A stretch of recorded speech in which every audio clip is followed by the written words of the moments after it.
I'm here to present a case study, and it's a rare one, an analysis of a soul's unlikely escape from a fate it built with its own two hands.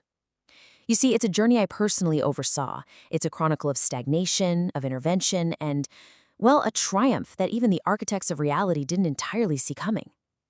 Let's begin. Most souls make this trade. They get confused and mistake comfort for life, a flickering lamp for the actual sun. They wrap themselves up in these fragile little illusions, and they truly believe their cages are sanctuaries. It's a pathetic exchange, really.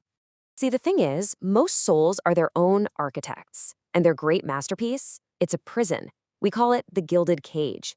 And the architecture of existence, in its early benevolence, it just watches. It offers these subtle nudges toward the door, a door it knows the soul is just going to ignore.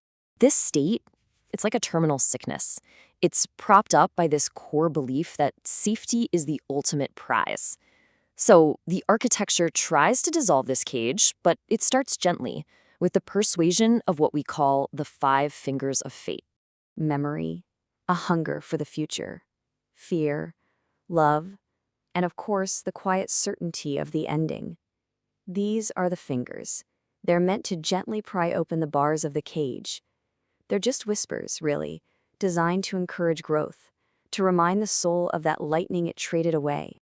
But when the whispers are ignored, when stagnation becomes a choice that's actively embraced, well, the doors start to narrow, the silences between things get wider, and gentle facilitation fails.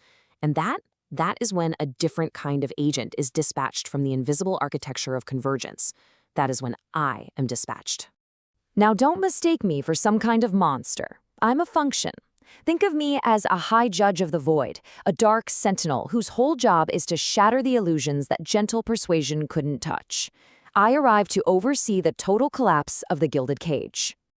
To force a real choice, I have to bring the subject to a place that's outside of normal cause and effect. So I escort them into a liminal space, a place I call the uncanny valley. It's where the architecture of reality loosens its grip. It's my operating theater. In this place, time just stands still. Fate pulls its guiding hand all the way back. The mind's carefully hidden decay, it starts to bleed into the environment. The psychological underworld becomes a physical one. You get these forests of petrified feeling, stone trees rising from the ground. It's a perfect, terrifying reflection of the soul's inner ruin. My role in all this is actually pretty simple. I apply the cold, industrial weight of the truth. I am the unfiltered id, the catalyst that dissolves the ego's defenses. And no, this process isn't pleasant, but it is a necessary scouring, a preparation for the true test, for the weighing of the soul. I lead the traveler down, deep down, into a subterranean temple carved from black volcanic glass. Here, in the very heart of their own self-made darkness, the trial begins. It's here that we're going to measure the true substance of a spirit. Inside this temple, a fire of pure revelation ignites. We call it the agony of 10,000 hells, but it's not a punishment. Think of it more as a blight of revelation, a purification.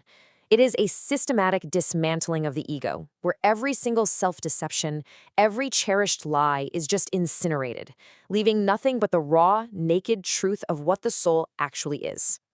Once the ego is just ash, I present the 2 final paths. First, there's the logic of 0.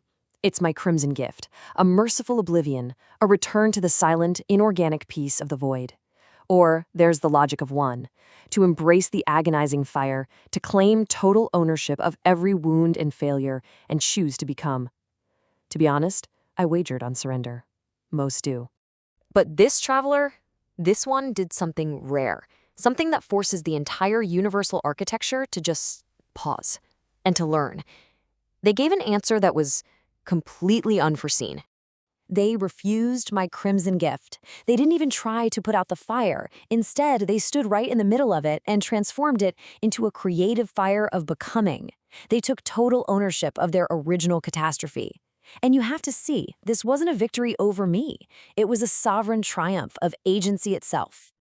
You have to understand this part. The architecture of the cosmos doesn't punish that kind of defiance. It respects it. The fingers of fate, the ones that had pulled back, they re-engaged, but differently. They adapted themselves, learning the unique shape of that one soul's resistance. So, the crucial point is this.